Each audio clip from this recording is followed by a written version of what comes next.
لله رب العالمين والصلاة والسلام على سيد المرسلين أما بعد فأعوذ بالله من الشيطان الرجيم بسم الله الرحمن الرحيم فرمان مصطفیٰ صلی اللہ تعالی علیہ وآلہ وسلم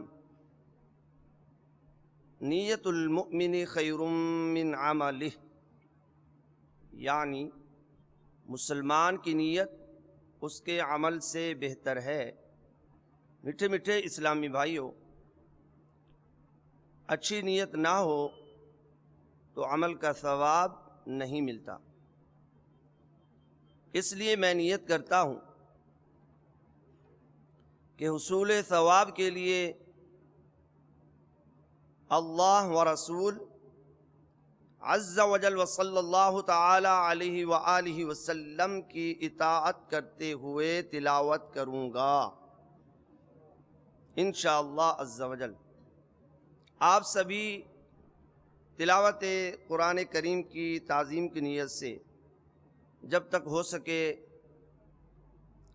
نگاہیں نیچی کیے دو زانوں بیٹھیے، اور مزید یہ بھی نیت کیجیے کہ رضائے الہی کے لیے حکم قرآنی پر عمل کرتے ہوئے کان لگا کر خوب توجہ کے ساتھ اور اپنے اختیار میں ہوا اور دل میں اخلاص پایا تو حکم حدیث پر عمل کرتے ہوئے اشک باری کرتے ہوئے تلاوت سنوں گا انشاءاللہ عز و جل۔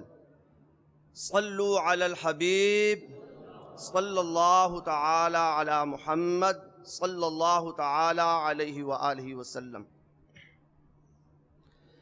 اعوذ باللہ من الشیطان الرجیم، بسم اللہ الرحمن الرحیم۔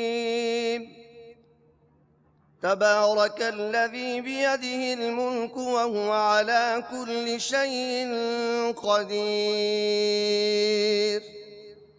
الذی خلق الموت والحیاة لیبلوکم ایکم احسن عملا، وهو العزيز الغفور الذي خلق 7 سماوات طباقا، ما ترى في خلق الرحمن من تفاوت، فارجع البصر هل ترى من فطور، ثم ارجع البصر كرتين ينقلب إليك البصر خاسئا وهو حسير، ولقد زينا السماء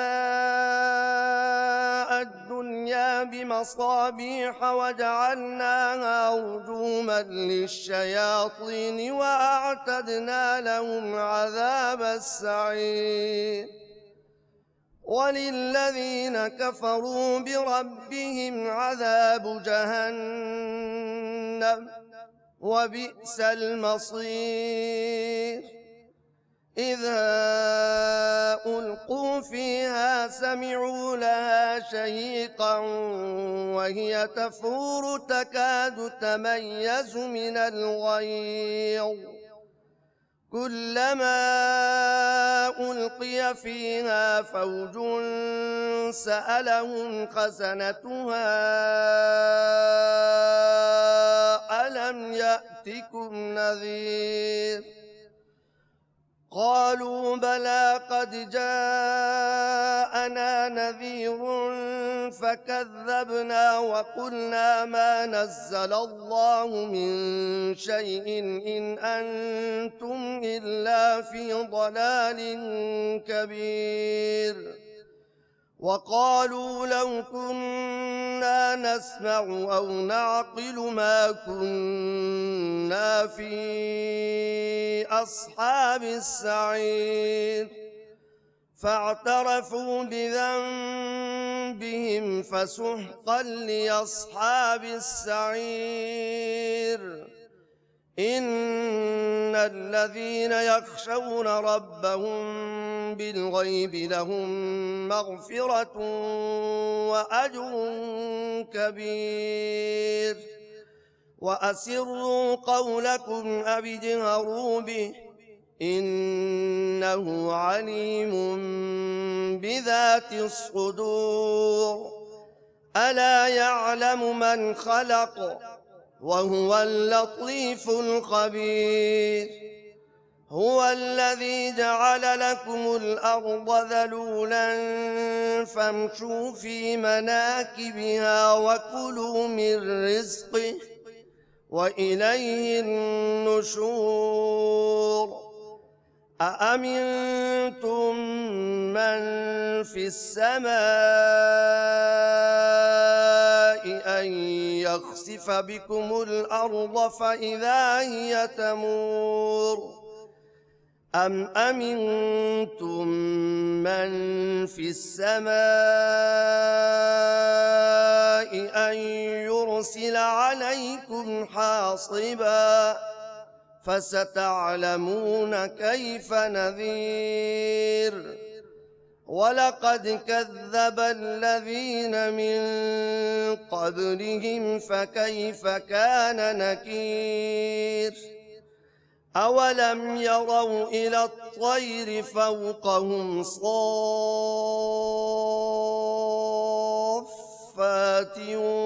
ويقبضن ما يمسكهن إلا الرحمن إنه بكل شيء بصير أمن هذا الذي هو جند لكم ينصركم من دون الرحمن إن الكافرون إلا في غرور أمن هذا الذي يرزقكم إن أمسك رزقه بل لجوا في عتو ونفور أفمن يمشي مكبا على وجهه أهدى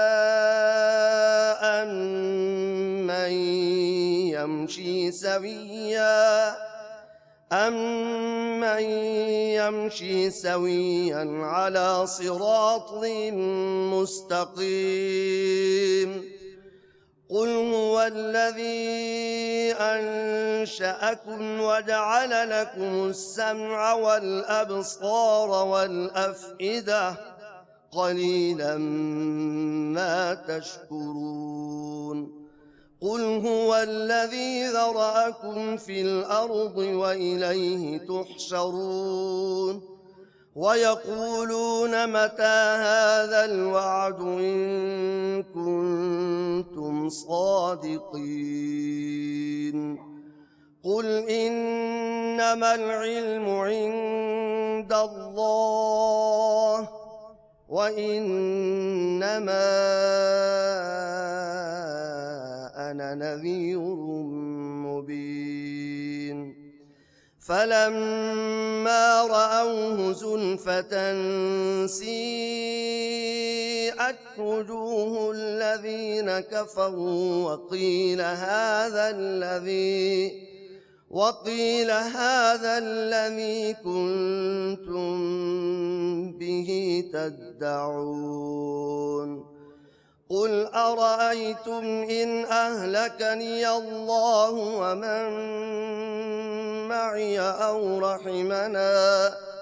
ومن معي أو رحمنا فمن يجير الكافرين من عذاب أليم قل هو الرحمن آمنا به وعليه توكلنا فستعلمون من هو في ضلال مبين قل أرأيتم إن أصبح ماؤكم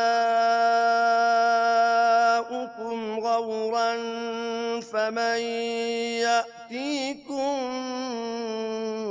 بماء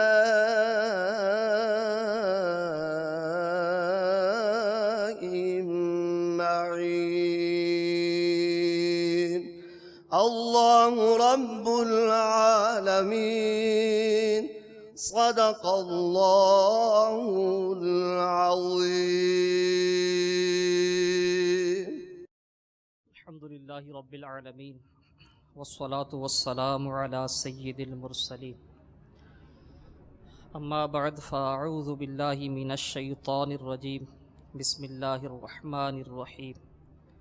الصلاة والسلام عليك يا رسول الله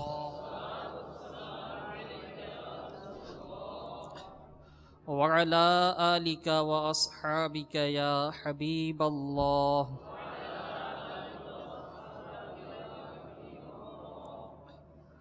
الصلاة والسلام عليك يا نبي الله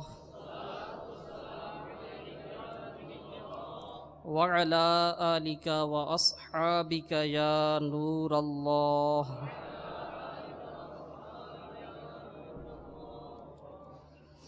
اللہ تعالیٰ کی رضا پانے کے لیے کچھ اچھی نیتوں کا اعادہ کر لیتے ہیں.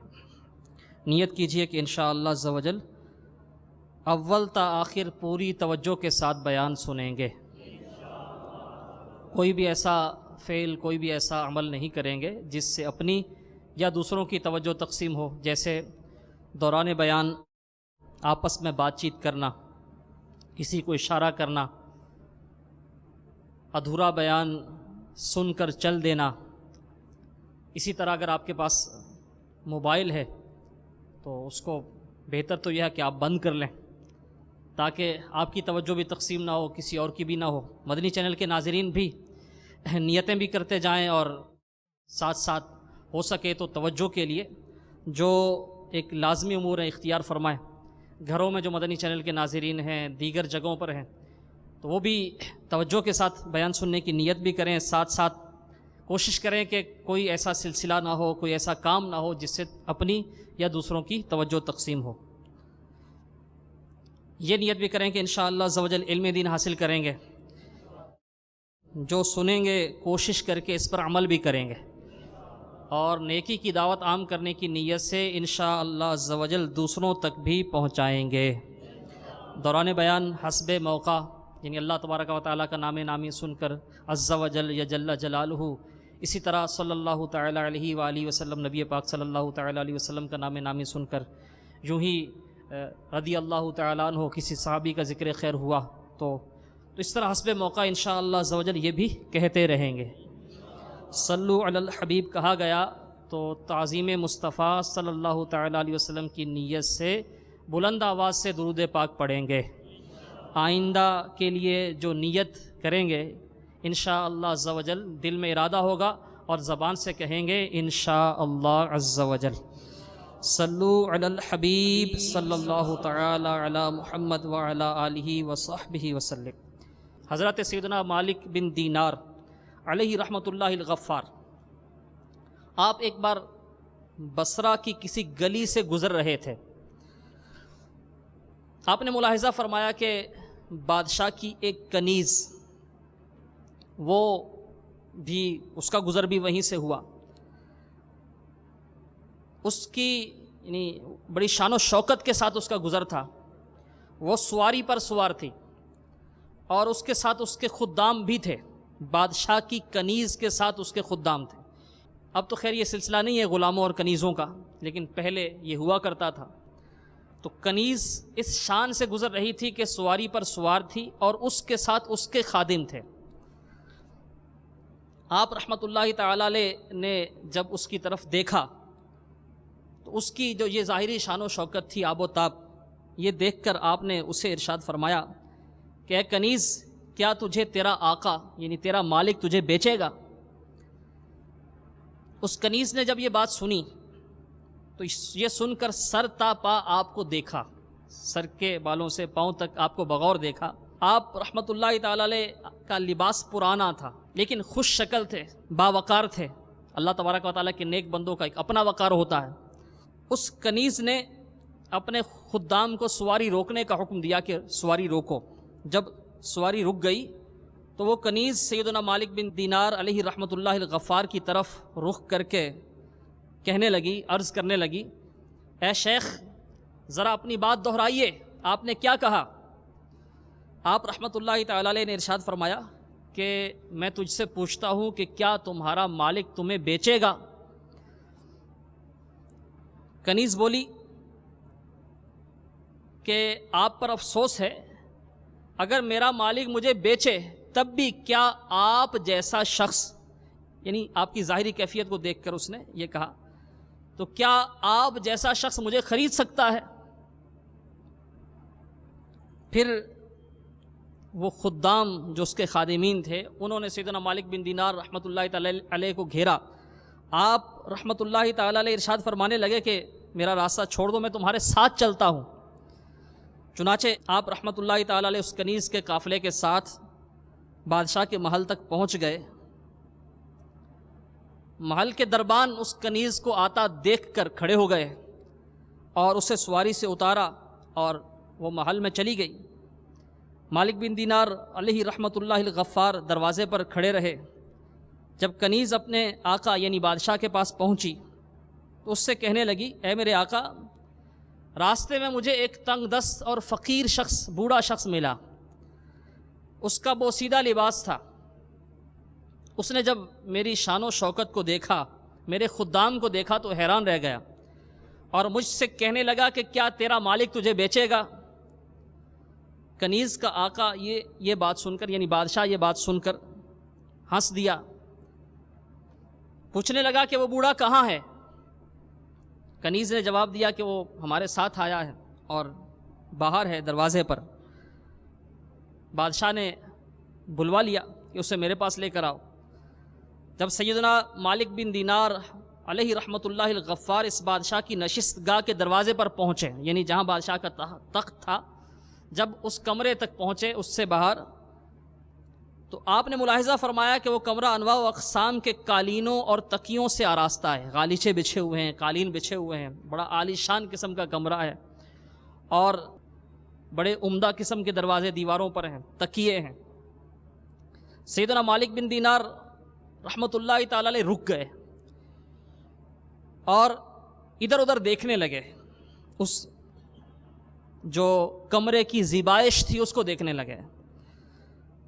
وہ شخص جو آپ کو بلا کر لا رہا تھا، بادشاہ کا وہ قاصد، وہ پوچھنے لگا کہ اے شیخ آپ کو کیا ہوا، آپ رک گئے، آئیے آگے چلیے۔ سیدنا مالک بن دینار رحمۃ اللہ تعالی علیہ نے ارشاد فرمایا، جب تک تم یہ قالین نہیں اٹھاؤ گے اور اس کے فتنے کو مجھ سے دور نہیں کرو گے، میں اندر نہیں آؤں گا۔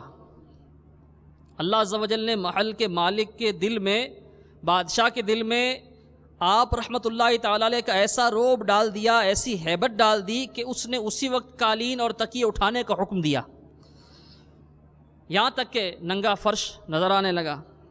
پھر وہ شخص اپنی کرسی پر بیٹھ گیا اور عرض کرنے لگا کہ اے شیخ آپ جہاں چاہیں تشریف فرما ہو جائیں، جہاں چاہیں بیٹھ جائیں۔ آپ رحمۃ اللہ تعالی علیہ نے ارشاد فرمایا، خدا عز و جل کی قسم، جب تک تم کرسی سے اتر کر اس فرش پر نہیں بیٹھو گے میں نہیں بیٹھوں گا۔ اللہ تبارک و تعالیٰ نے ایسی ہیبت اس کے دل پر ڈال دی تھی کہ وہ ناچار زمین پر بیٹھ گیا، فرش پر بیٹھ گیا، اور سیدنا مالک بن دینار رحمۃ اللہ تعالی علیہ بھی اس کے پاس بیٹھ گئے۔ اب وہ شخص بولا گویا ہوا، کہنے لگا اپنی حاجت ارشاد فرمائیے۔ سیدنا مالک بن دینار علیہ رحمۃ اللہ الغفار نے ارشاد فرمایا، ابھی تھوڑی دیر پہلے جو تمہاری کنیز محل میں آئی ہے، کیا تم اسے بیچو گے؟ مالک نے کہا کہ کیا آپ کے پاس کوئی مال ہے اس کو خریدنے کے لیے؟ آپ رحمۃ اللہ تعالی علیہ نے دریافت کیا اس کی قیمت کیا ہے؟ وہ شخص بولا کہ اس کے حسن و جمال اور شان و شوکت کی قیمت تو ہزاروں میں ہے، ہزاروں دینار اس کی قیمت ہے۔ سیدنا مالک رحمۃ اللہ تعالی علیہ نے ارشاد فرمایا خدا عز و جل کی قسم میرے نزدیک تو اس کی قیمت کھجور کی 2 بوسیدہ گٹھلیوں کے برابر ہے، یعنی 2 پرانی گٹھلیاں کھجور کی، میرے نزدیک اس کی قیمت اتنی ہے۔ اس جواب پر وہ شخص ہنسنے لگا، اس کی ہنسی نکل گئی۔ جتنے خادمین وہاں موجود تھے، کنیزیں تھیں پردے میں، سب ہنسنے لگے۔ سیدنا مالک بن دینار علیہ رحمۃ اللہ الغفار نے حیرانی سے تعجب سے پوچھا کیوں ہنس رہے ہو؟ وہ شخص بولا آپ نے اتنی کم قیمت اس کی کیوں لگائی ہے؟ حالانکہ اس کا حسن و جمال بھی ہے، شان و شوکت ہے، جوان ہے یہ، اور اس کے ساتھ اس کے خدام بھی ہیں، اتنی شان و شوکت، اس کا حسن و جمال، اس کی جوانی، اتنی کم قیمت آپ نے لگائی؟ آپ رحمۃ اللہ تعالی علیہ نے ارشاد فرمایا اس کی اتنی کم قیمت میں نے اس لیے لگائی ہے کہ اس میں بہت سے عیب ہیں۔ اس نے پوچھا کہ آپ اس کے عیب بھی جانتے ہیں؟ اس کے کیا عیب ہیں، کیا عیوب ہیں اس میں؟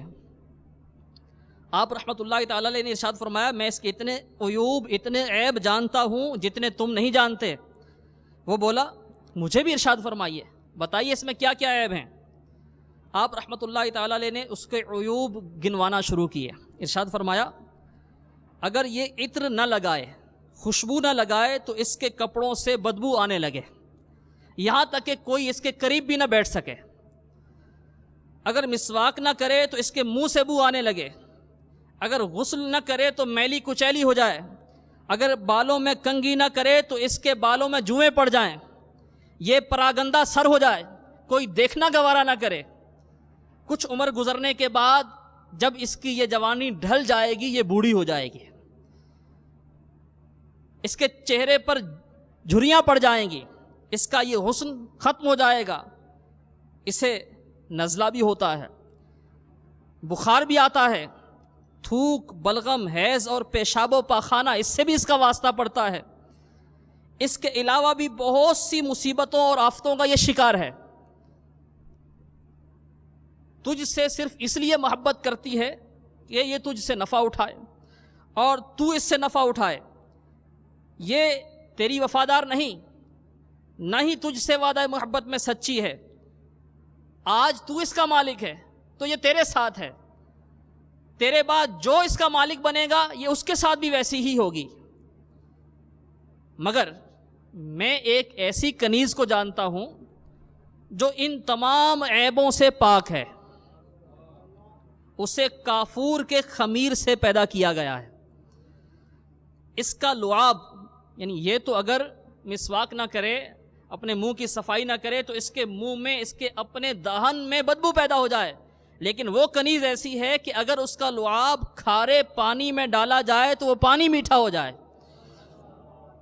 اگر وہ کسی مردے کو آواز دے کر پکارے تو مردہ بول اٹھے، اگر وہ اپنی کلائی، رسٹ، اگر اپنی کلائی سورج پر ظاہر کر دے تو سورج کی روشنی ماند پڑ جائے،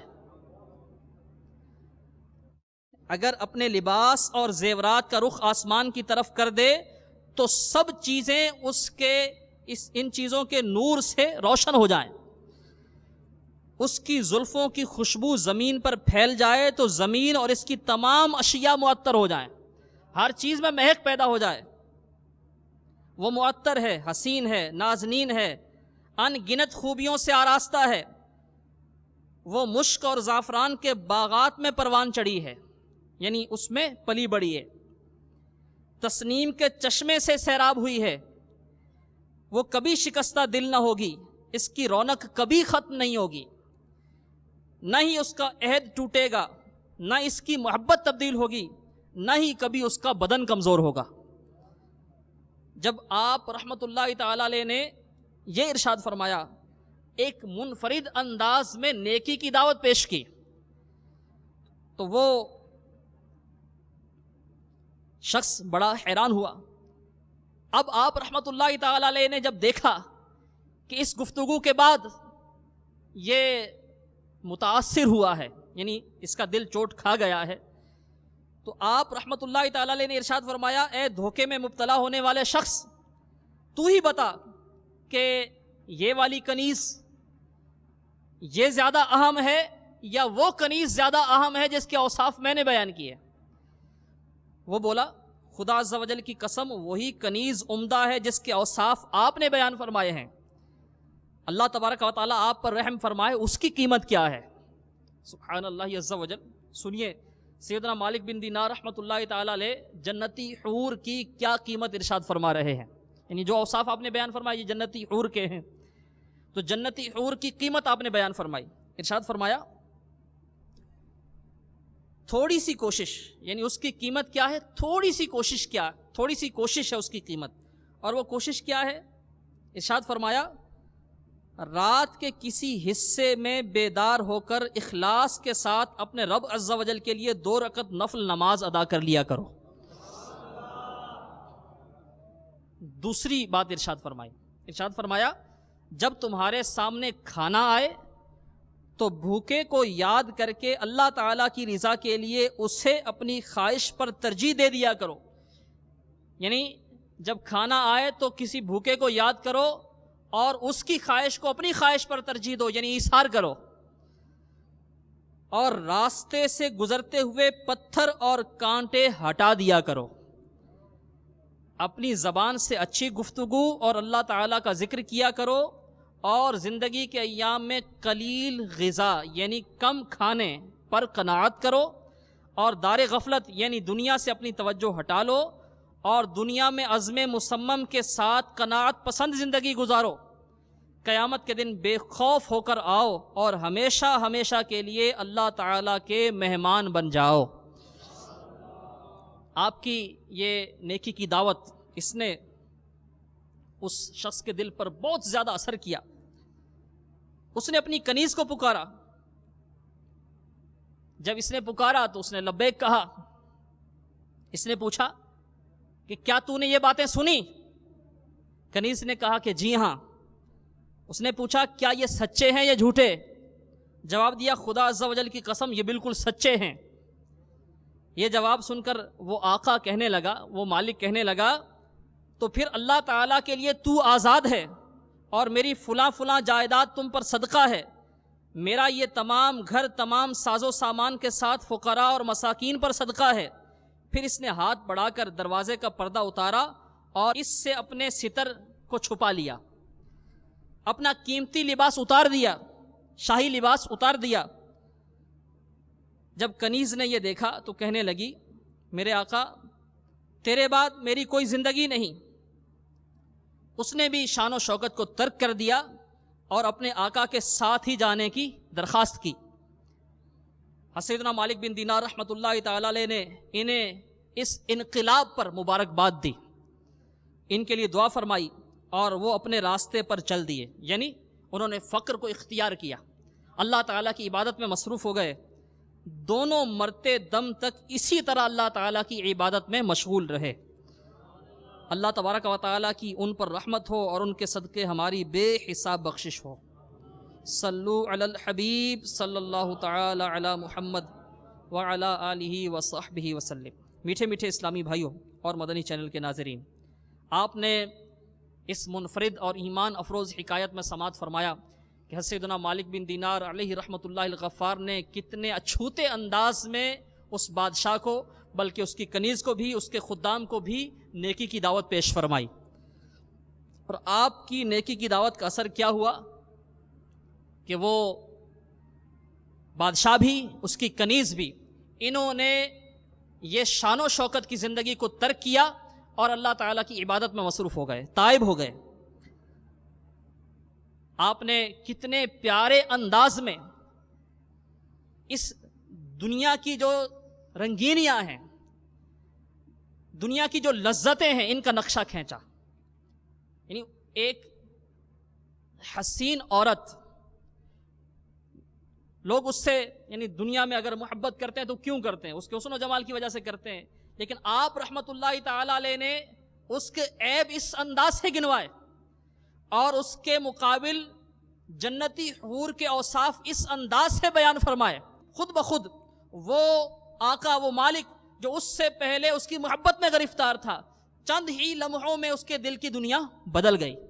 واقعی دنیا کی یہ ساری نعمتیں اور جو کچھ دنیا میں ہے یہ ساری عارضی ہیں، آج دنیا بڑی خوشنما لگتی ہے، بڑی حسین لگتی ہے، اس سے دل جو ہے وہ جی خوش ہوتا ہے، لیکن غور فرمائیے کہ دنیا کی نعمتیں جتنی ہیں ساری کی ساری عارضی ہیں. اور جس طرح سیدنا مالک بن دینار علیہ رحمۃ اللہ الغفار نے نقشہ کھینچا کہ اگر یہ عطر نہ لگائے تو اس سے بدبو آنے لگے. آپ غور کیجئے، چاہے کتنا ہی حسین شخص کیوں نہ ہو، بغیر نہائے دھوئے، بغیر صفائی کیے، بغیر اچھے کپڑے پہنے، صاف ستھرے کپڑے پہنے، بغیر عطر لگائے اگر وہ ایسا ہی رہے، پراگندہ رہے، تو کون اس کے قریب جانے کو اچھا سمجھے گا؟ کوئی اس کے قریب نہیں جائے گا. حبس بھی ہوتی ہے، پسینہ بھی آتا ہے، بعض اوقات تو ایسا ہوتا ہے پسینے سے ایسی کیفیت ہو جاتی ہے کہ اپنے آپ سے گھن آتی ہے، اپنے لباس سے گھن آتی ہے. اور کوئی ایسا شخص جس کے لباس میں بدبو ہو، بدن میں بدبو ہو، اس کے قریب جانا کوئی پسند نہیں کرے گا، چاہے وہ کیسا ہی کیوں نہ ہو، چاہے کتنا ہی حسین کیوں نہ ہو. تو یہ ایک عیب ہے. اسی طرح کوئی حسین ہے، اچھے کپڑے پہنتا ہے، صفائی بھی کرتا ہے، لیکن جو کچھ بھی کر لے، وقت گزرنے کے ساتھ ساتھ اس کا یہ حسن ماند پڑ جائے گا، جوانی ڈھل جائے گی. اور جوانی میں کتنے ہی حسین ایسے ہوتے ہیں جب بڑھاپے کی دہلیز کو پہنچتے ہیں تو ان کے چہرے پر جھریاں پڑ جاتی ہیں، ان کا گوشت لٹک جاتا ہے، اور یعنی کوئی تصور بھی نہیں کر سکتا کہ کبھی یہ اتنے حسین ہوں گے. تو سیدنا مالک بن دینار رحمۃ اللہ تعالی علیہ نے اس ایک مثال کو لے کر، یہ ایک مثال ہے دنیا کی لذتوں میں سے، یہ ایک مثال ہے، تو اس ایک مثال کو لیا اور اس ایک مثال کو لے کر بڑے ہی پیارے انداز میں نیکی کی دعوت پیش کی. اس کے مقابل جو جنتی نعمتیں ہیں، دنیاوی نعمتوں سے ان کا کوئی تقابل بھی نہیں، اور پھر سبحان اللہ عز و جل وہ دائمی ہیں، نہ ختم ہونے والی ہیں. جنتی حور کے اوصاف آپ نے بیان فرمائے کہ نہ اس کا عہد کبھی ختم ہوگا، یعنی نہ ہی کبھی بے وفائی وہ کرے گی، نہ ہی اس کا حسن کبھی فنا ہوگا، نہ ہی اس کی جوانی کبھی ماند پڑے گی، نہ ہی اس کا بدن کبھی کمزور ہوگا. تو جنتی نعمتیں جتنی ہیں، اخروی نعمتیں جتنی ہیں، ساری کی ساری دائمی ہیں، جبکہ دنیاوی نعمتیں چاہے کتنی اچھی کیوں نہ ہو، اول تو ان کا کوئی تقابل نہیں ہے اخروی نعمتوں کے ساتھ. پھر ایک دوسری بات یہ کہ یہ ساری کی ساری فنا ہونے والی ہیں، اور اخروی نعمتیں یہ باقی رہنے والی ہیں. تو میٹھے میٹھے اسلامی بھائی اور مدنی چینل کے ناظرین، آپ نے سماعت فرمایا کہ سیدنا مالک بن دینار رحمۃ اللہ تعالی علیہ نے کتنے پیارے انداز پر اس بادشاہ پر انفرادی کوشش کی. تو یہ جو انفرادی کوشش ہے، الحمدللہ عز و جل اس کی بہت برکات ہیں. الحمدللہ عز و جل دعوت اسلامی کے مدنی ماحول میں بھی اسلامی بھائی دوسروں پر انفرادی کوشش کرتے ہیں. انفرادی کوشش کے ذریعے انہیں نیک اعمال کی ترغیب دلاتے ہیں، نمازوں کی ترغیب دلاتے ہیں، اسی طرح فرائض و واجبات کی ترغیب دلاتے ہیں، گناہوں کو چھوڑنے کی ترغیب دلاتے ہیں. اور اسی انفرادی کوشش کی برکت سے ایک بہت بڑی تعداد ہے اسلامی بھائیوں کی، اسلامی بہنوں کی، جو الحمدللہ دعوت اسلامی کے مدنی ماحول سے وابستہ ہوتے ہیں. دعوت اسلامی کے مدنی ماحول کی برکت سے بہت سے ایسے ہیں جو شاید پہلے کبھی جمعے کی نماز نہیں پڑھتے ہوں گے، آج الحمدللہ عز و جل دعوت اسلامی نے ان کو تہجد گزار بنا دیا ہے. آپ نے اس حکایت میں یہ بھی سماعت فرمایا کہ سیدنا مالک بن دینار رحمۃ اللہ تعالی علیہ سے جب اس نے یہ پوچھا کہ اس کی قیمت کیا ہے، تو آپ نے کیا ارشاد فرمایا؟ تھوڑی سی کوشش کیا ہے؟ پہلے ارشاد فرمایا کہ تم رات کے کچھ حصے میں، رات میں بیدار ہو اور 2 رکعت نفل پڑھ لیا کرو. تو ایسی ایک تعداد ہے انفرادی کوشش کی برکت سے، جو کل تک شاید جمعے کی نماز نہیں پڑھتے تھے، آج الحمدللہ دعوت اسلامی نے ان کو تہجد گزار بنا دیا ہے. دعوت اسلامی کے اشاعتی ادارے مکتبۃ المدینہ کی مطبوعہ کتاب مدنی پنج سورہ، اس میں ایک باب ہے فیضان نوافل. اس باب میں یہ صلاۃ اللیل کی تعریف لکھی ہے کہ رات میں بعد نماز عشاء کی نماز کے بعد جو نوافل پڑھے جائیں ان کو صلاۃ اللیل کہتے ہیں، اور رات کے نوافل دن کے نوافل سے افضل ہیں. رات کی نماز، نفل نماز، رات کے نوافل یہ دن کے نوافل سے افضل ہیں. کہ مسلم شریف کی حدیث ہے، سید المبلغین رحمۃ للعالمین صلی اللہ تعالی علیہ وسلم نے ارشاد فرمایا، فرضوں کے بعد افضل نماز رات کی نماز ہے. اس کی فضیلت بھی بہت زیادہ ہے. عشاء کے بعد رات میں سو کر اٹھیں اور نوافل پڑھیں تو یہ تہجد ہے، اور سونے سے قبل یا بغیر سوئے پڑھیں تو وہ ہے صلاۃ اللیل۔ تہجد کی کم سے کم 2 رکعتیں ہیں، اور نبی پاک صاحب الاولاق صلی اللہ تعالیٰ علیہ وسلم سے 8 تک ثابت ہیں۔ اس میں قراءت کا اختیار ہے، یعنی الحمد شریف کے بعد سورت کے حوالے سے اختیار ہے کہ جو چاہیں پڑھیں۔ بہتر یہ ہے کہ جتنا قرآن پاک یاد ہے سارا پڑھ لیا جائے، یا یہ بھی ہو سکتا ہے کہ سورہ فاتحہ کے بعد آپ ہر رکعت میں 3 بار سورہ اخلاص پڑھ لیں، کہ اس طرح ہر رکعت میں قرآن کریم ختم کرنے کا ثواب ملے گا۔ یعنی ایک بار سورہ فاتحہ 1/3 قرآن پاک کے برابر ہے، تو 3 بار پڑھیں گے تو 1 قرآن پاک پڑھنے کا ثواب ملے گا۔ تو یہ بھی کیا جا سکتا ہے کہ ہر رکعت میں 3 بار سورہ فاتحہ شریف پڑھ لی جائے، ایسا کرنا بہتر ہے۔ فتاوی رضویہ شریف کے حوالے سے امیر اہل سنت دامت برکاتہم العالیہ نے یہ فیضان نوافل میں تحریر فرمایا ہے۔ بہرحال سورہ فاتحہ کے بعد کوئی سی بھی سورت پڑھ سکتے ہیں۔ تہجد کی فضیلت بھی بہت ہے۔ امیر المومنین حضرت سیدنا علی المرتضیٰ شیر خدا کرم اللہ تعالی وجہ الکریم یہ روایت کرتے ہیں کہ سید المبلغین رحمۃ للعالمین صلی اللہ تعالی علیہ وآلہ وسلم کا فرمان دل نشین ہے، جنت میں ایسے بالا خانے ہیں جن کا باہر اندر سے اور اندر باہر سے دیکھا جاتا ہے۔ ایسے بالا خانے ہیں جنت میں جن کا باہر اندر سے اور اندر باہر سے دیکھا جاتا ہے۔ ایک اعرابی نے اٹھ کر عرض کی، یا رسول اللہ عز وجل و صلی اللہ تعالی علیہ وسلم، یہ کس کے لیے ہیں؟ آپ صلی اللہ تعالی علیہ وآلہ وسلم نے ارشاد فرمایا، یہ اس کے لیے ہیں جو نرم گفتگو کرے، کھانا کھلائے، متواتر روزے رکھے، اور رات کو اٹھ کر اللہ تعالیٰ کے لیے نماز پڑھے جب لوگ سوئے ہوئے ہوں۔ اس کے تحت مفتی احمد یار خان نعیمی رحمۃ اللہ تعالیٰ علیہ نے مرآت المناجیح کی 2 جلد میں صفحہ نمبر 260، مرآت المناجیح یہ مفتی احمد یار خان نعیمی رحمۃ اللہ تعالیٰ علیہ نے مشکات شریف کی شرح لکھی ہے، مشکات حدیث شریف کی کتاب ہے تو اس کی شرح لکھی ہے مرآت المناجیح کے نام سے، اردو میں یہ منفرد شرح ہے۔ آپ اس کے تحت ارشاد فرماتے ہیں ان متواتر روزے رکھے، اس کے تحت یعنی ہمیشہ روزے رکھیں سوا ان 5 دنوں کے جن میں روزہ حرام ہے۔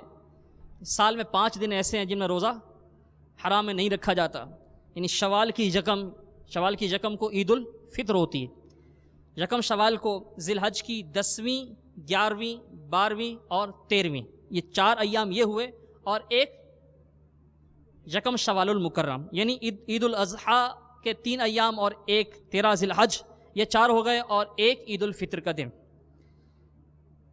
تو مفتی صاحب ارشاد فرماتے ہیں کہ ان 5 دنوں کے علاوہ ہمیشہ روزے رکھیں۔ تو یہ حدیث ان لوگوں کی دلیل ہے جو ہمیشہ روزے رکھتے ہیں۔ بعض نے فرمایا کہ اس کے معنی یہ ہے کہ ہر مہینے میں مسلسل 3 روزے رکھے ایام 20 کے، یعنی ہر مہینے کی 13، 14 اور 15 مدنی ماہ کی، یعنی ہجری حساب سے۔ صلو علی الحبیب صلی اللہ تعالی علی محمد وعلی آلہ وصحبہ وسلم۔ مزید سیدنا مالک بن دینار رحمۃ اللہ تعالی علیہ نے کیا ارشاد فرمایا، جب تمہارے سامنے کھانا آئے تو بھوکے کو یاد کر کے اللہ تعالیٰ کی رضا کے لیے اسے اپنی خواہش پر ترجیح دے دیا کرو، یعنی ایثار کیا کرو۔ ایثار کی بھی کیا عظیم الشان فضیلت ہے۔ ایثار کیا ہے کہ کسی شخص کو کسی چیز کی ضرورت ہو، اپنی بھی ضرورت ہو، لیکن وہ اپنی ضرورت کو قربان کر کے وہ چیز کسی دوسرے ضرورت مند کو دے دے، اپنی ضرورت کو دوسرے کی ضرورت پر قربان کر دے۔ جو ایسا کرے یعنی ایثار کرے، سبحان اللہ عز وجل، اس کی فضیلت کیا ہے سنیے۔ حجت الاسلام امام محمد غزالی علیہ رحمۃ اللہ الوالی احیاء العلوم میں نقل کرتے ہیں، اللہ تعالیٰ نے حضرت سیدنا موسیٰ کلیم اللہ علی نبینا و علیہ الصلاۃ والسلام سے ارشاد فرمایا، اے موسیٰ علیہ الصلاۃ والسلام، کوئی شخص ایسا نہیں کہ وہ عمر بھر میں چاہے ایک ہی مرتبہ ایثار کرے۔ ایثار کی تعریف پہلے آپ نے سماعت فرمائی، مدنی چینل کے ناظرین نے بھی سنی، کہ بندہ اپنی ضرورت کو دوسرے کی ضرورت پر قربان کر دے، یعنی کسی چیز کی خود بھی ضرورت ہے، باوجود اس کے کہ اس کو خود ضرورت ہے، کسی دوسرے ضرورت مند کی ضرورت پر اس چیز کو قربان کرے اور وہ چیز اس کو دے دے۔ اے موسیٰ علیہ السلام کوئی شخص ایسا نہیں کہ وہ عمر بھر میں چاہے ایک ہی مرتبہ ایثار کرے اور میں یعنی اللہ تبارک و تعالی بروز قیامت اس سے حساب طلب کرتے ہوئے حیا نہ فرماؤں.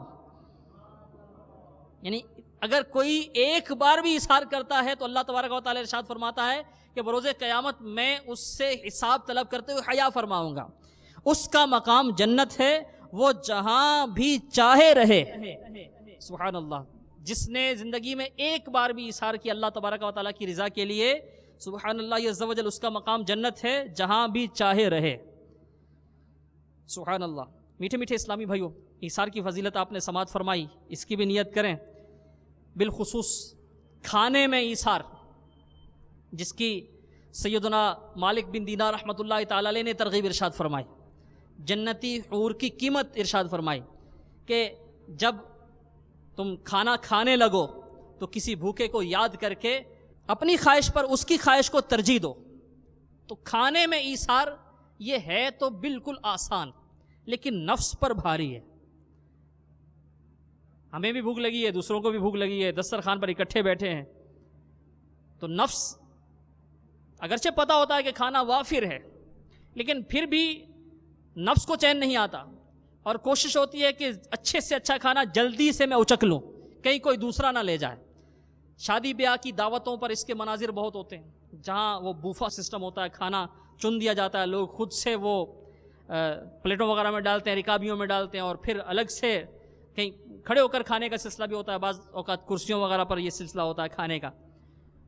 اب ایسے مواقع پر جہاں کوئی زیادہ لذیذ کھانا ہوتا ہے، یہ مثلا 4-5 قسم کی ڈشز ہیں، تو جہاں روسٹ ہوگا مثال کے طور پر، تو وہاں رش زیادہ ہوگا، وہاں ہر ایک کا جی چاہے گا کہ میں زیادہ سے زیادہ لے لوں، اگرچہ اس کو پتا ہے کہ میں ایک ہی پیس کھا سکوں گا یا 1.5 پیس کھا سکوں گا یا 2 پیس کھا سکوں گا، لیکن پھر بھی وہ کوشش کرے گا کہ 3-4 پیس اس کے پاس آ جائیں کہ ہو سکتا ہے کہ بعد میں نہ ملیں. اسی طرح اور کوئی اگر اس میں لذیذ ڈش ہے تو اس پر رش ہوگا اور زیادہ سے زیادہ کھانا لینے کی کوشش ہوگی، اور پھر بہت زیادہ کھانا ضائع بھی ہوتا ہے، بے برکتی بھی ہوتی ہے، یعنی رزق کی بے حرمتی بھی ہوتی ہے. تو یہ مناظر عموماً اس طرح کی دعوتوں پر دیکھے جاتے ہیں. لیکن اس کے علاوہ بھی کبھی دسترخوان پر بیٹھ کر کھا رہے ہیں تو وہاں بھی ایسا ہوتا ہے کہ کوئی رکابی ہے یا پرات ہے، اس میں کھانا ہے اور اس میں اچھی بوٹی ایک ہی ہے، تو اسی پر نظر جائے گی اور یہ ذہن بنے گا کہ یہ میری طرف ہی آئے، اور اس کو چکنے کی کوشش بھی ہوتی ہے اگرچہ وہ دوسرے کے سامنے رکھی ہو. ایسے موقع پر اب اگر ہم تھوڑی سی قربانی دیں، یعنی کوئی یہ بڑا معاملہ نہیں ہے، بالکل ایزی ہے، ہم اپنی خواہش پر دوسرے کی خواہش کو ترجیح دیں اور کھانے میں جو عمدہ چیز ہے وہ دوسرے کے لیے ایثار کر دیں، تو انشاءاللہ عز و جل یہ تھوڑی سی کوشش کریں گے، کوئی بہت بڑا کام نہیں ہے، مشقت والا کام نہیں ہے، انشاءاللہ عز و جل ہمیں ایثار کا ثواب مل جائے گا. تو اس طرح اور بہت سے مواقع ہیں کہ جہاں ہم تھوڑی سی کوشش کر کے ایثار کا ثواب کما سکتے ہیں. مدنی چینل کے ناظرین بھی اور فیضان مدینہ G11 اسلام آباد میں جو ہفتہ وار اجتماع کے حاضرین ہیں، یہ بھی نیت کریں کہ انشاءاللہ ہم اپنی خواہشات پر، اپنی ضرورتوں پر انشاءاللہ دوسروں کی ضرورتوں کو ترجیح دیں گے انشاءاللہ. میٹھے میٹھے اسلامی بھائیو، آپ نے سماعت فرمایا کہ سیدنا مالک بن دینار علیہ رحمۃ اللہ الغفار نے یہ بھی ارشاد فرمایا کہ راستے سے گزرتے ہوئے پتھر اور کانٹے ہٹا دیا کرو. بالکل یہ ایک دیکھا جائے تو معمولی سا کام ہے، نیکی ہے. ویسے تو کسی بھی نیکی کو معمولی خیال نہیں کرنا چاہیے کہ ہو سکتا ہے کہ بظاہر وہ معمولی نظر آنے والی نیکی ہی ہماری بخشش کا ذریعہ بن جائے. حدیث شریف میں اس طرح کا مضمون ہے کہ کسی شخص نے راستے سے تکلیف دہ چیز کو ہٹا دیا تو اللہ تبارک و تعالیٰ نے اسی سبب سے اسے بخش دیا. جنتی حور کی قیمت ارشاد فرمائی کہ راستے سے پتھر اور کانٹے ہٹا دیا کرو.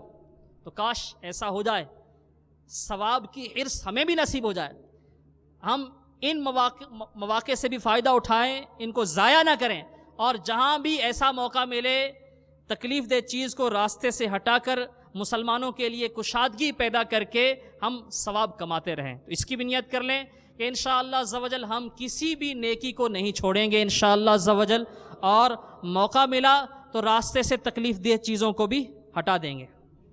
اسی طرح زبان سے اچھی گفتگو، اس کا ارشاد فرمایا، اللہ تعالیٰ کے ذکر کا ارشاد فرمایا، زندگی کے ایام میں قلیل غذا پر قناعت کرنے کا ارشاد فرمایا، کم کھانے.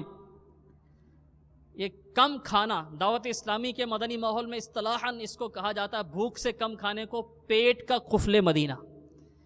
تو ہم سیدنا مالک بن دینار رحمۃ اللہ تعالیٰ علیہ نے ترغیب ارشاد فرمائی ہے پیٹ کے قفل مدینہ کی، اور اسے جنتی حور کی قیمت ارشاد فرمایا.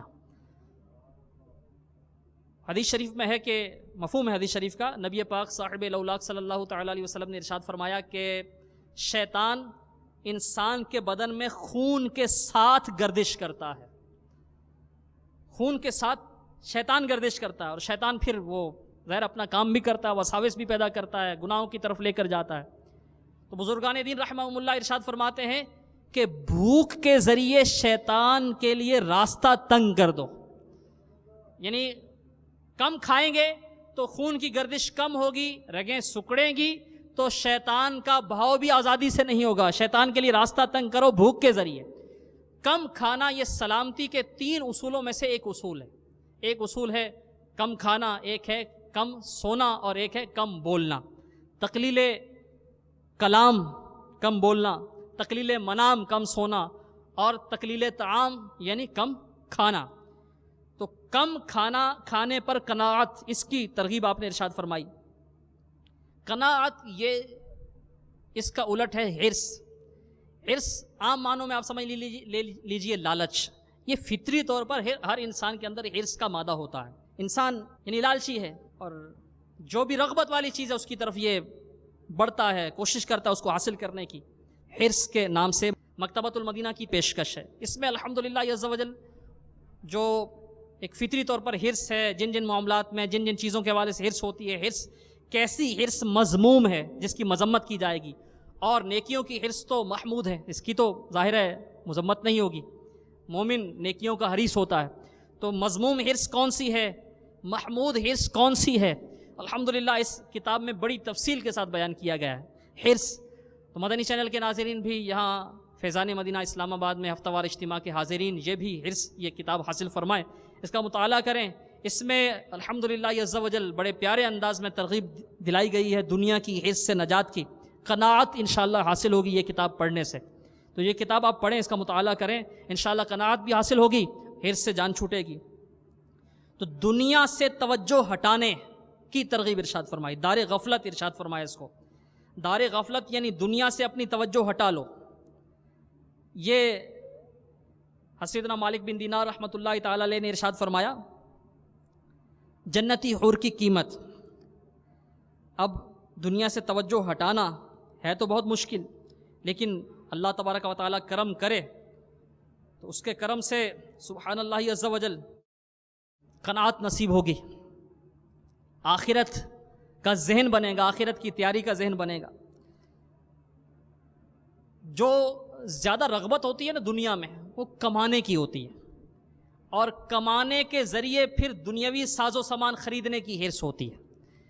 تعیش یعنی پرتعیش زندگی گزارنے کی حرص ہوتی ہے. تو اس سے انسان دنیا میں ایسا مشغول ہوتا ہے کہ بسا اوقات وہ اللہ تعالیٰ کی یاد سے بھی غافل ہو جاتا. ایسے اس کے نظارے ہمارے معاشرے میں عام ہیں. یہاں تک کہ معاذ اللہ لوگ فرائض ترک کر دیتے ہیں، واجبات ترک کر دیتے ہیں، نمازیں چھوڑ دیتے ہیں. جو ان پر حقوق و فرائض عائد ہوتے ہیں اہل و عیال کے حوالے سے، دوسرے مسلمانوں کے، معاذ اللہ اس کی ادائیگی میں سستی کرتے ہیں. یہاں تک کہ مال دنیا کے حصول میں حرام و حلال کی تمیز بھی بعض نادان ختم کر بیٹھتے ہیں. تو یہ دنیا کی طرف رغبت ہے. یہ اس کا ایک بڑا سبب جو ہے وہ حرص ہے. آئیے ایک ایمان افروز روایت سنیے کہ اللہ تبارک و تعالیٰ پر توکل کیسا ہونا چاہیے. توکل، اگر ہم توکل کو اختیار کریں گے نا تو انشاءاللہ عز و جل یہ دنیا کی حرص کم ہو جائے گی، اس سے چھٹکارا پانے میں مدد ملے گی. امیر المومنین سیدنا فاروق اعظم رضی اللہ تعالیٰ عنہ ارشاد فرماتے ہیں میں نے حضور نبی کریم رؤوف الرحیم محبوب رب عظیم عز و جل و صلی اللہ تعالیٰ علیہ وآلہ وسلم کو فرماتے سنا کہ اگر تم اللہ تعالیٰ پر ایسا توکل کرو جیسا کہ اس پر توکل کرنے کا حق ہے تو تم کو ایسے رزق دے جیسے پرندوں کو رزق دیتا ہے، کہ وہ پرندے صبح کو بھوکے جاتے ہیں اور شام کو شکم سیر ہو کر لوٹتے ہیں۔ پرندے کوئی غذا سٹور نہیں کرتے، جمع نہیں کرتے، ذخیرہ نہیں کرتے، ان کے گھونسلے میں کوئی بھی غذا نہیں ہوتی، گھونسلہ ان کا خالی ہوتا ہے۔ یہاں تک کہ اگر ان کے وہ انڈے سے نکلنے والے چھوٹے بچے ہوتے ہیں تو ان کے لیے بھی وہ روز کا روز ہی لاتے ہیں، ان کے لیے بھی سٹوریج نہیں ہوتی۔ صبح وہ خالی پیٹ نکلتے ہیں، اڑتے ہیں، اور روزانہ شام کو شکم سیر ہو کر لوٹتے ہیں۔ ارشاد فرمایا اگر تم اللہ تعالیٰ پر توکل کرو جیسا کہ توکل کرنے کا حق ہے تو تم کو ایسے رزق دے جیسے پرندوں کو دیتا ہے، وہ صبح کو بھوکے جاتے ہیں، شام کو شکم سیر ہو کر لوٹتے ہیں۔ مفتی صاحب مفتی احمد یار خان نعیمی رحمۃ اللہ تعالی علیہ مرآۃ المناجی میں اس کے تحت ارشاد فرماتے ہیں حق توکل یہ ہے کہ فاعل حقیقی یعنی حقیقی طور پر رزق دینے والا یہ اللہ تعالیٰ ہی کو جانے۔ بعض نے فرمایا کہ کسب کرنا یعنی کوشش کرنا اور نتیجہ اللہ پر چھوڑنا یہ حق توکل ہے، یعنی جسم کو کام پر لگائے اور دل کو اللہ تعالیٰ سے وابستہ رکھے، جسم کو کام پر لگائے اور دل کو اللہ تعالیٰ سے وابستہ رکھے۔ آپ ارشاد فرماتے ہیں تجربہ یہ ہے کہ اللہ تعالیٰ پر توکل کرنے والے بھوکے نہیں مرتے۔ خیال رہے کہ پرندے تلاش رزق میں آشیانے سے باہر ضرور جاتے ہیں، تو یہ ان کی کوشش ہے نا، کسب، تو جاتے وہ تلاش رزق میں ہیں، اڑتے ہیں، یہ ان کا کسب ہوا۔ درختوں میں چلنے کی طاقت نہیں ہے تو اللہ تبارک و تعالیٰ نے وہاں کھڑے کھڑے ان کے رزق کا بندوبست فرما دیا، یعنی یہ جڑوں کے ذریعے زمین سے کھاد اور پانی وغیرہ سک کرتے ہیں، چوستے ہیں۔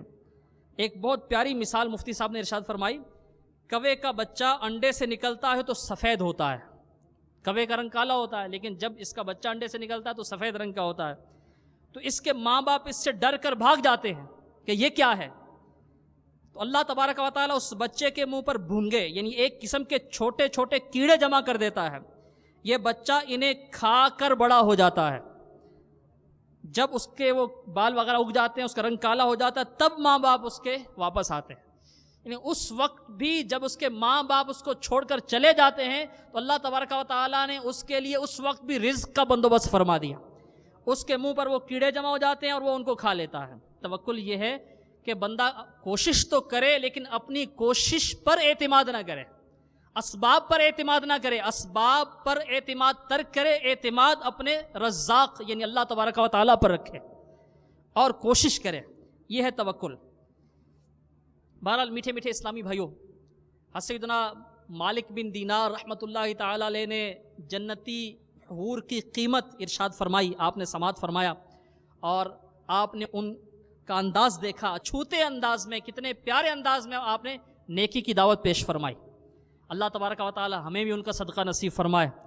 مدنی چینل کے ناظرین بھی اور یہاں جو فیضان مدینہ G11 اسلام آباد میں ہفتہ وار اجتماع میں اسلامی بھائی موجود ہیں، یہ بھی نیت کریں کہ انشاءاللہ عز و جل ہم بھی مسلمانوں کی خیر خواہی کا جذبہ دل میں پیدا کرتے ہوئے انشاءاللہ نیکی کی دعوت کی دھومیں مچائیں گے، اپنے گرد و پیش میں رہنے والے اسلامی بھائیوں پر انشاءاللہ انفرادی کوشش کر کے انشاءاللہ ان کو نماز کی ترغیب دلائیں گے، نماز کا پابند بنائیں گے انشاءاللہ عز و جل ان کو، انشاءاللہ عز و جل جو گناہوں بھری زندگی گزار رہے ہیں ان کو کوشش کریں گے کہ وہ نیکیوں کی طرف راغب ہوں، گناہوں کو چھوڑ دیں۔ تو نیکی کی دعوت کی برکت سے انشاءاللہ عز و جل جہاں جن پر ہم انفرادی کوشش کریں گے ان کی دنیا و آخرت سنورے گی انشاءاللہ عز و جل، نیکی کی دعوت دینے والے بھی محروم نہیں رہیں گے انشاءاللہ۔ سیدنا کعب الاحبار رضی اللہ تعالیٰ عنہ یہ ارشاد فرماتے ہیں کہ جنت الفردوس جو سب سے اعلیٰ درجہ ہے جنت کا، جنت الفردوس، ارشاد فرماتے ہیں یہ خاص اس شخص کے لیے ہے جو نیکی کی دعوت دے اور برائی سے منع کرے۔ تو انشاءاللہ عز و جل ہم دوسروں کو نیکی کی دعوت دیں گے، انفرادی کوشش کیا کریں گے انشاءاللہ عز و جل۔ صلو علی الحبیب صلی اللہ تعالی علی محمد وعلی آلہ وصحبہ وسلم۔ میٹھے میٹھے اسلامی بھائیو، ہفتہ وار اجتماع میں جو ہمارے معمولات ہیں یعنی درود پاک ہم پڑھتے ہیں، آئیے مل کر پڑھ لیتے ہیں۔ دعوت اسلامی کے اشاعتی ادارے مکتبۃ المدینہ کی مطبوعہ مدنی پنج سورہ، اس میں فیضان درود جو باب ہے اس میں دیگر درود پاک بھی ہیں، ان کے فضائل بھی ہیں، اور الحمدللہ عز و جل یہ ہفتہ وار اجتماع میں جو درود پاک پڑھے جاتے ہیں یہ بھی ہیں۔ آئیے مل کر پڑھتے ہیں۔ صلو علی الحبیب صلی اللہ تعالی علی محمد وعلی آلہ وصحبہ وسلم۔ بزرگوں نے ارشاد فرمایا جو شخص یہ درود پاک جو انشاءاللہ ہم پہلے پڑھیں گے ہر شب جمعہ یعنی جمعہ اور جمعرات کی درمیانی رات کو کم از کم ایک بار پابندی سے پڑھے گا، موت کے وقت سرکار مدینہ صلی اللہ تعالی علیہ وسلم کی زیارت کرے گا، اور قبر میں داخل ہوتے وقت بھی یہاں تک کہ وہ دیکھے گا کہ سرکار مدینہ صلی اللہ تعالی علیہ وسلم اسے قبر میں اپنے رحمت بھرے ہاتھوں سے اتار رہے ہیں۔ آئیے مل کر پڑھ لیتے ہیں۔ اللہم صلی وسلم وبارک علی سیدنا محمد النبی الامی الحبیب العالی القدر العظیم الجاہ وعلی آلہ وصحبہ وسلم۔ دوسرا درود پاک جو ہم عموماً پڑھتے ہیں ہفتہ وار اجتماع میں، اس کی یہ فضیلت بیان کی گئی ہے۔ سیدنا انس رضی اللہ تعالیٰ عنہ سے روایت ہے، تاجدار مدینہ صلی اللہ تعالیٰ علیہ وسلم نے ارشاد فرمایا جو شخص یہ درود پاک پڑھے، اگر کھڑا تھا تو بیٹھنے سے پہلے، اور بیٹھا تھا تو کھڑے ہونے سے پہلے اس کے گناہ معاف کر دیے جائیں گے۔ اللہم صلی علی سیدنا و مولانا محمد وعلی آلہ وسلم۔